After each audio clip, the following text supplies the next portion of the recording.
तुम्हाला माहिती आहे काल झोपायला इतका उशीर झाला ना, आमच्या खालचे जे होते बिल्डिंगमधले इतके आवाज करत होते, मी रात्री 2ला झोपले, इतकी चिडचिड झाली आणि आत्ता पण माझा मूड चांगला नाही आहे. हाय, गुड मॉर्निंग. तुम्ही ऐकताय 98.3 मिरची. माझं नाव आहे निमी आणि मला माहिती आहे की आज सकाळी सकाळी तुमचे डोळे उघडत नाही आहेत कारण weekend is around the corner.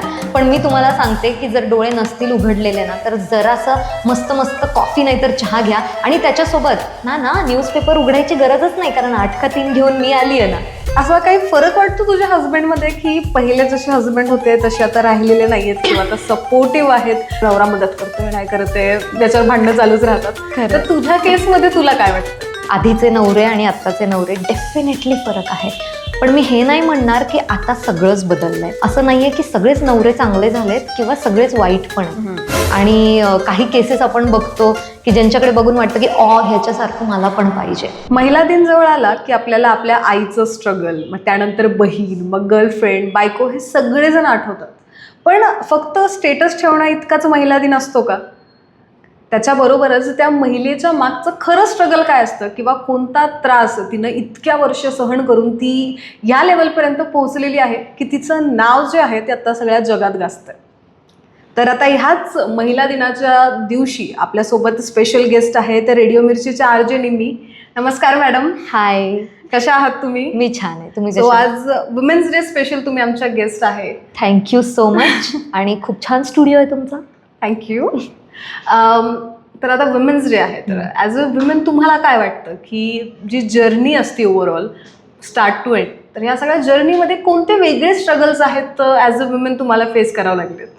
मला असं वाटतं की पहिल्यांदा तर महिला आहे हेच स्ट्रगल असतं. कारण आपण कुठेही गेलं तरी सुद्धा ते ऐकायला मिळतं की ही महिला आहे किंवा ही मुलगी आहे त्याच्यामुळे हिला मिळतंय. राईट. किंवा ही छान दिसते त्याच्यामुळे तिला घेतलंय. तर ते तिथूनच सुरू होतं मला असं वाटतं. आणि माझ्या केसमध्ये सांगायचं झालं तर माझ्या तर अगदी जन्मापासून सुरू झाला स्ट्रगल. कारण माझ्या मे बी आजीला वाटत नव्हतं की मुलगी व्हावी. ओके. आणि मी लहान आहे घरामध्ये, मला एक मोठी बहीण आहे. सो माझ्या वेळेला ऑब्व्हियसली सगळ्यांना वाटत होतं की मुलगा व्हावा, जे प्रत्येक घरामध्ये नॉर्मली इंडियन कल्चरमध्ये आपण खूप बघतो. सो माझ्याही केसमध्ये ते झालं होतं. आणि जेव्हा मी जन्मले मग त्याच्यानंतर बरेच जणांची तोंड पडली वगैरे, त्या सगळ्या गोष्टी झाल्या. सो स्ट्रगल तिथूनच सुरुवात झाली मला असं वाटतं. पण अजूनही जेव्हा मला कोणी म्हणतं की तू ना घरातला मुलगा आहेस किंवा तू तशी आहेस की तू मुलासारखी आहेस एक सपोर्ट सिस्टीम म्हणून, तर तेव्हा मी म्हणते नाही, मी मुलगीच आहे आणि मुलगी पण अशी असू शकते. डेफिनेटली. तर तू संभाजीनगर पासून जो तुझा फॅन फॉलोईंग किंवा जो तुझा फॅन बेस आहे तो स्टार्ट झाला होता, त्याच्यानंतर आता गेले 3 वर्ष पुण्याची फॅन फॉलोईंग वेगळी झाली आहे तुझी आता. हो. तर काय होती ही म्हणजे पूर्ण म्हणजे जी तुझी जर्नी की संभाजीनगर टू पुणे आणि सगळे आता फॅन फॉलोअर्स? मला असं वाटतं की फॅन म्हणण्यापेक्षा परिवारच आहे. आणि आय थिंक सगळे कॉन्टेंट क्रिएटर किंवा जे मीडियामध्ये ते पण हेच म्हणतील की हे आमचे परिवारच आहे. बट मला असं वाटतं की ते आहेत म्हणून मी आहे. आणि जेव्हा मी सुरुवात केलं तेव्हा मला हे काहीच कळत नव्हतं कारण मीच 10 लोकांची फॅन होते. ओके. सो मी जेव्हा या फील्डमध्ये आले तर तेव्हा सुरुवातीला जेव्हा मला पहिल्यांदा कोणीतरी म्हणालं की मला तू खूप आवडतेस आणि मी तुझं फॅन आहे, खूप वेगळी फिलिंग असते हे. किंवा माझ्यामुळे कोणाच्या तरी आयुष्यामध्ये काहीतरी फरक पडतो हे कळतं तर ते फार छान वाटतं. आणि आपल्या शहरात तर ते छानच वाटतं. आता मी छत्रपती संभाजीनगरची आहे. सो अजूनही मी तिथे गेले तर तिथे होमली फील होतं की आल्यानंतर निमी आली. राईट. आता हे पुण्यामध्ये पण अनुभवायला मिळतंय कारण मी आता कुठेही फिरायला गेले किंवा काही असेल. आता रेडिओ राहिलेला नाही, तोही डिजिटलवरती उतरलाय. त्याच्यामुळे बरेचसे लोक व्हिडिओज बघतात, कॉन्टेंट बघतात, तर ते त्यांच्या नजरेत जेव्हा ही गोष्ट दिसते तर ते छानच वाटतं. जसं आपण थोड्या वेळा आधी गप्पा मारताना तू मला म्हटली की माझी फॉलोईंग आहे फॅन फॉलोईंग, बट मुली जास्त आहेत त्या फॅन फॉलोईंगमध्ये, ज्या गोष्टीचं ऑब्व्हियसली की ही गोष्ट म्हणजे खूप म्हणजे एक्सपेक्टेशन असतं या गोष्टीचे कारण की मुलगी म्हटलं की बरेच मुलं फॉलोअर्स असतात त्या सगळ्यांचे. पण तुला का असं वाटतं की मुली का एवढा अट्रॅक्ट होत्या? कारण की I am one of your fan. मी लहानपणीपासून तुला बघत आली आहे संभाजीनगरपासून. तर असं का वाटतं की मुली तुझ्याकडे जास्त अट्रॅक्ट होत आहेत? खरं सांगू तर मी ना कॉन्टेंट जेंडर स्पेसिफिक कधीच बनवला नाही की फक्त मुलींना अट्रॅक्ट करायला किंवा फक्त मुलांना अट्रॅक्ट करायला. पण मला असं वाटतं की जो कॉन्टेंट माझ्याकडून निघतो तो निरागस आहे. आणि कुठे ना कुठेतरी जेव्हा आपण काय जे टाकतोय सोशल मीडियावर ते बघणाऱ्याला वाटतं ना की अरे माझ्यासोबत पण असंच घडतंय, तर तेव्हा ती व्यक्ती कनेक्ट करते. आणि मला खरंच म्हणजे मी खूप ब्लेस्ड फील करते की मुली खूप मला अट्रॅक्ट करतात. म्हणजे मी कुठेही बाहेर गेल्यानंतर, जसं आपणही भेटल्यानंतर मला असं वाटलं नाही की मी पहिल्यांदा भेटते तुला. तर असं होतं. मग मला असं वाटतं की कॉन्टेंट इज द किंग ज्याला आपण म्हणतो, तीच एक गोष्ट आहे. आणि कुठे ना कुठेतरी मुलींना असं वाटतंय की त्यांच्या लाईफमध्ये ही माझ्यासारखी आहे, की मला ते अचीव्ह करायचंय. असं पण असू शकतं की ती जे करते ते मला करायचंय म्हणून. असंही असू शकतं. पण जे प्रेम मिळतं मुलींकडनं ते खूपच गोड आहे. आणि टचवूड की मला हेच मिळत राहावं. म्हणजे मुलं पण चांगलीच आहेत, नाही असं नाही, पण मुलींचं प्रेम वेगळं असतं खरं. बरोबर. आता आपण वुमेन्स डे स्पेशल करतोय, तर तुझ्या लाईफमध्ये अशी कोणती महिला आहे जिला तू बघती किंवा तुला तिचं स्ट्रगल जे आहे ते ॲडमायर करायला आवडतं? खरं सांगू, मला हा प्रश्न जेव्हा एकदा याच्या आधी पण विचारण्यात आला किंवा मी पण बसल्या बसल्या खूप विचार करते की असं कोण आहे की जिला मी लुकअप टू आहे, पण बाहेरचं ते कोणीच नाही आहे. खूप मोनोटोनस आन्सर आहे मला असं वाटतं, पण ना मला बाहेर कोणी असं वाटलंच नाही की मी तिची जर्नी बघून मला तिच्यासारखं बनायचं आहे. माझ्या घरी आहे ते.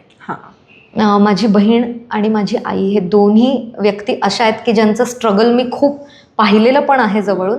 आणि जेव्हा आपल्याला माहीत असतं की आपण एखादी गोष्ट फाईट करतोय, बट स्टील मी माझ्या मुलीपर्यंत ती पोहोचू देणार नाही आहे आणि मला तिला पण घडवायचं आहे आणि तिला तिची स्पेस पण द्यायची आहे. तर ही जी गोष्ट आहे ना, मी ती तिच्याकडून शिकली आहे. त्याच्यामुळे तुमच्या लाईफमध्ये कितीही काहीही चालू असलं तरी ते इथे दिसता कामा नये, हे मी तिच्याकडून शिकले. सो मला असं वाटतं की कोणासारखं बनायचं असेल तर मला तिच्यासारखंच बनायला आवडेल. नक्कीच.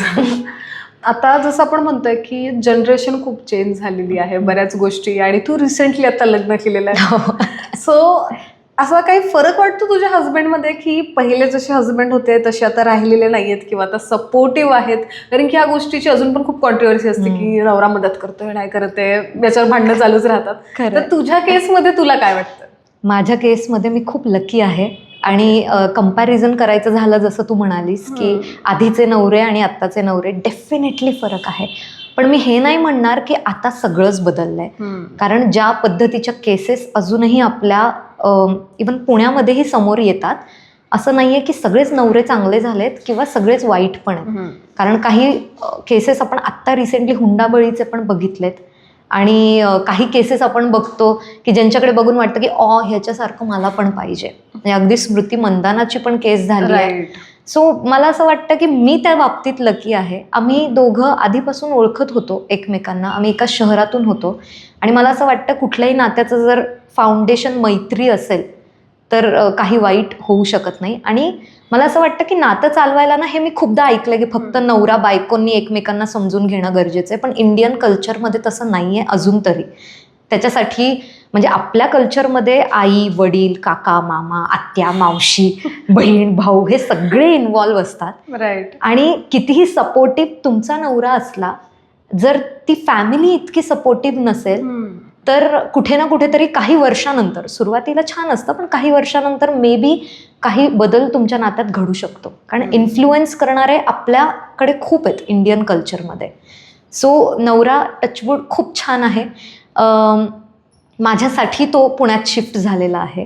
सो तिथून त्यांनी मला हेल्प करायला सुरू केलं आहे की जितकं त्याचं करिअर इम्पॉर्टंट आहे त्याला कळतं आहे माझंही करिअर इम्पॉर्टंट आहे. सो तिथून अगदी घरातल्या मदतीपासून सगळंच. आणि टचवूड की माझं सासर पण खूप छान आहे की त्यांनी मला सगळ्या बाबतीत सपोर्ट केलेला आहे. म्हणजे मी अजूनही फोटो वगैरे माझ्या सासूला पाठवल्यानंतर ती 10 लोकांना दाखवते की माझी सून बघा किती छान आहे. सो छान आहे सगळंच. खरंच टचवूड, तू इतकी आनंदी आहेस तुझ्या सासरी. थँक्यू. जसं आपण आतापर्यंत ऐकलेलं आहे नेहमी की स्त्री ही स्त्रीची दुश्मन असते. सो आज तर वुमेन्स डे स्पेशल आहे, आणि तुला काय वाटतं ह्या गोष्टीवर की खरंच असं असतं का नाही की मुली पण एकूणमेकीला सपोर्ट करतात? दोन्ही बाजू आहेत. मी एका बाजूने कधीच बोलत नाही, कारण मला पर्सनली दोन्ही अनुभव आलेले आहेत. जिथे आपण म्हणतो की आहे दुश्मन स्त्रीची, दुश्मन नाही म्हणतात, पण मला असं वाटतं ना मुलींमध्ये ती नॅचरलीच एक वृत्ती असते की तिला पुढच्यासारखं म्हणजे एखादी चांगली गोष्ट आपल्याला दिसल्यानंतर आपल्याला वाटतं की ती माझ्याकडे का नाही आहे, जी मुलांमध्ये बऱ्याचदा कमी आहे मला असं जाणवतं. त्याच्यामुळे दुश्मन नाही म्हणणार, पण ती एक जळीची भावना आपण म्हणतो ना, तर ते आहे. आणि मी ते अनुभवलं आहे, नाही असं नाही. But at the same time जसं आपण म्हणतो की पॉझिटिव्ह गोष्टींकडे आपण फोकस करायला पाहिजे. माझ्या आयुष्यात अशाही खूप महिला आल्या की ज्यांनी सपोर्ट केलेला आहे. बरोबर. जिथे एखादी महिला जर तिला वाटते स्ट्रगल करते तर तिला हात दिलेला आहे. आणि मला असं वाटतं की ते होत राहणं पण खूप जास्त गरजेचं आहे. सो जिथे 10% मी याला एक्सेप्टन्स देईल, सो मी तिथे 70% यालाही एक्सेप्टन्स किंवा 80-90% देईल याला, की आजकालच्या मुली खूप सपोर्ट करतात एकमेकींना. आता तुझ्या आई आणि बहिणीला सोडून कोणत्या अशा स्त्रीला किंवा अशा कोणत्या मुलीनं तुला मदत केली आतापर्यंत तुझ्या सगळ्या जर्नी? माझ्या मैत्रिणी आहेत. माझा बोलका जरी स्वभाव असला तरी सुद्धा मला खूप कमी लोकांमध्ये मी कम्फर्टेबल फील करते. सो माझ्या 2-3 मैत्रिणी आहेत ज्यांच्यासोबत मी खूप कम्फर्टेबली सगळं शेअर करू शकते. आणि कधी कधी असं असतं ना की आपण घरच्यांना एखादी गोष्ट नाही सांगू शकत. सो आहेत त्यात 2-3 की ज्या असतात, म्हणजे त्यांना माहिती आहे ही इतकी बिझी आहे, आम्ही महिने बोलत नाही, काही नाही, पण वेळ पडल्यानंतर तो बॉन्ड आहे. तो बॉन्ड आहे बॉन्ड. ओके. सो अजून एक प्रश्न जो खूप कॉन्ट्रोवर्शियल असतो मोस्टली विमेन्स बद्दल, मुलींना कोणत्याही गोष्टीत जज केलं जातं असं मला वाटतं. जास्त हसतीये तरी पण प्रॉब्लेम आहे, बोलत नाहीये तरी पण प्रॉब्लेम आहे, मुलांशी बोलती तरीही प्रॉब्लेम आहे, आणि नाही बोलली तरी पण काहीतरी तर प्रॉब्लेम आहे. खरंय. हा, तर ह्या गोष्टीचा एक्सपिरियन्स तुला आलाय का कधी? म्हणजे मला पर्सनली आलेले आहेत म्हणून विचारते. येतातच, का नाही येत? आपण ज्या ठिकाणी काम करतो, म्हणजे आत्ता मी जिथे करते ती खूप छान ऑर्गनायझेशन आहे, बट प्रिव्हियसली मी जिथे काम केलं अगदी 6च महिने एका छोट्याशाच नोटीस पिरियडवरती. सो तिथे असं असायचं की सपोज मी एखाद्या कलाकाराशी बोलतीये किंवा एखाद्या पुरुषाशी बोलतीये, याचा अर्थ त्यांचं काहीतरी सुरू आहे. हां, राईट. तर त्याच्याशिवाय होऊच शकत नाही हे. तर हे मी खूप अनुभवलं. आणि म्हणून मला असं वाटतं ना की ही मानसिकता आहे कुठेतरी, की ही मुलगी आहे ना, तर तिच्यासोबत असं घडणार किंवा हिचीच काहीतरी चूक असेल किंवा ती का हसून बोलली इतकं. आता बऱ्याचदा असं, म्हणजे आत्ताची गोष्ट नाही सांगत मी, अगदी कॉलेज टाईमची सांगते की एखाद्या आता माझं स्पोर्ट्सचं बॅकग्राऊंड होतं, त्याच्यामुळे आम्ही मुलं मुली सगळे आम्ही एकत्र खेळायचो. पण आपण कोणाकडे तरी हसून बोलतोय, त्याचा अर्थ पुढच्याकडून कधी कधी हाही घेतला जायचा की हिला मी आवडतो. राईट. आणि मग ते पुढे यायचे, ते विचारायचे, आणि जेव्हा आपण नाही म्हणतो तर ते ऐकण्याची त्यांची क्षमता नसायची. असं कसं? तिने माझ्याकडे पाहिलं, ती माझ्याकडे बघून हसली, तू पण पाहिलं ना, तर तू बोलली होतीस. करेक्ट, तू तर म्हणालीस आपण चांगले मित्र आहोत, मग हे का नाही? सो ती जी थिन लाईन आहे की एखादी मुलगी तुमच्याशी फ्रेंडली बिहेव करते आणि एखादी मुलगी तुमच्यामध्ये इंटरेस्टेड आहे, ही खूप छोटी थिन लाईन आहे. राईट. आणि ती कळणं फार गरजेचं आहे, बट ते अजूनही आहे समाजामध्ये. आणि अजून पण आपण आता थोड्या वेळा आधी जे डिस्कस करत होतोच बघ, मुलगी आहे म्हणून इझिली मिळाल. हो, ते आहे. म्हणजे ते अजूनही होतं. मला असं वाटतं की आता माझे फॉलोअर्स आहेत आणि ते जेव्हा पाहिलं जातं, आणि एक मेल कॉन्टेंट क्रिएटर आहे आणि त्याच्याशी जेव्हा माझं डिस्कशन होतं, तर खूप नॅचरली बोलून जातात मुलं की हा चल यार, तुझं तर होणारच आहे, कारण तू मुलगी आहेस आणि त्यात तू चांगली पण दिसतेस. राईट. तर त्याच्यामुळे ना अर्धे मुलं तुला करतात फॉलो. आणि मग मी जेव्हा त्यांना सांगते की नाही, मला जितके मुलं आहे ना त्याच्यापेक्षा जास्त मुली फॉलो करतात, पण त्यांच्याकडे त्याचं उत्तर नसतं की असेल, पण तू मुलगी आहेस ना, त्याचं डाऊट ऑफ बेनिफिट आहे, बेनिफिट ऑफ डाऊट आहे. ते जे रिअल स्ट्रगल असतं, म्हणजे आता बऱ्याच गोष्टी आता आमच्या ऑफिसमध्ये पण बऱ्याच आहेत, जे आमच्या मॅम आहेत, मी तुला पण भेटवलं, त्यांचं असं होऊन जातं की त्यांनी घर सांभाळून पण आलेले आहेत, त्यांनी म्हणजे आता ऑफिस पण बघता, घरी गेल्यावर परत रात्री स्वयंपाक करणार त्या, मग ते 2 जण जेवणार, हे सगळं असून पण म्हणजे तुम्हाला माहिती आहे, म्हणजे हे एक स्ट्रगल झालंय का वुमेनचं, बट स्टील ते जज केलं जातं की नाही, तू तर मुलगी तर इझिली करावं लागतं. काही गोष्टी असतात ज्या कराव्या लागतात. पण आता मला वाटतं आता बदलतंय हे चित्र, कारण आता किचनमध्ये 2ही जण दिसतात.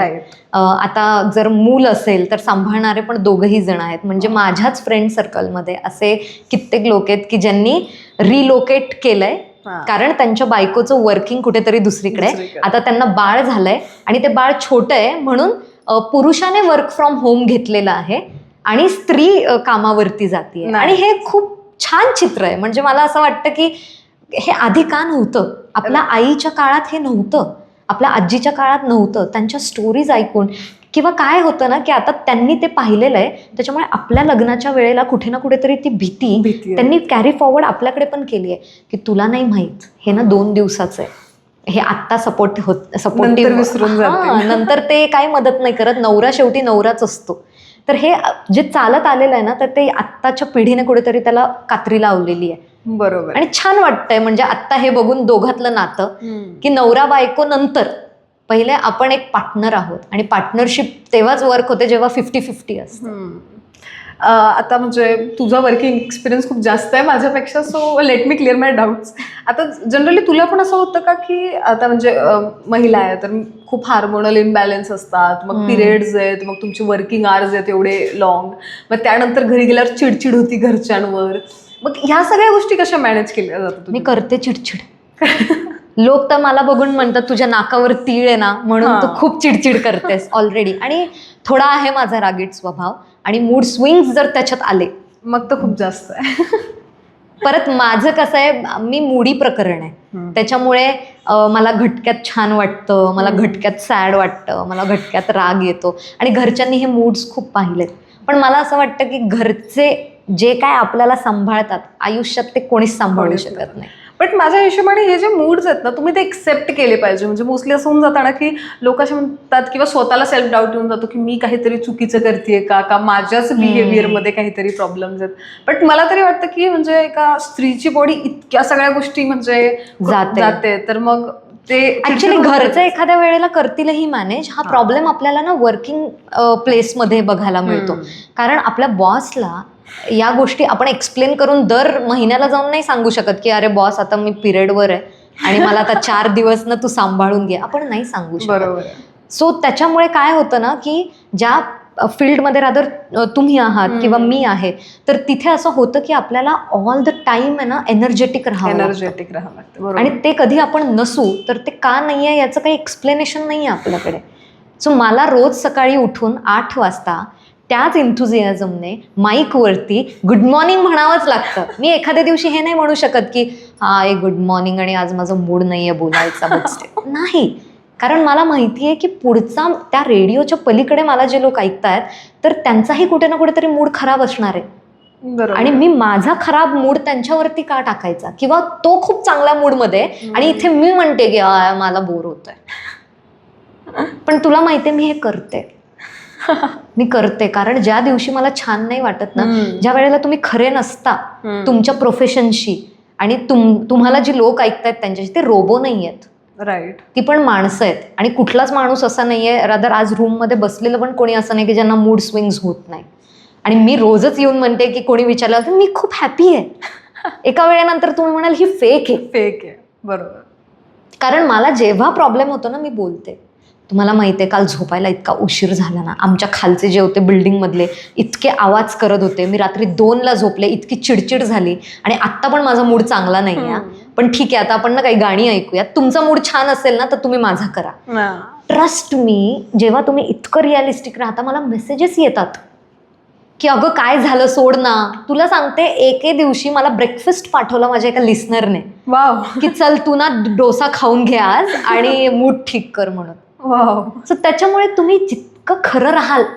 आणि डिजिटली मला असं वाटतं की जेव्हापासून सोशल मीडिया आले कोणी फेक राहूच शकत नाही.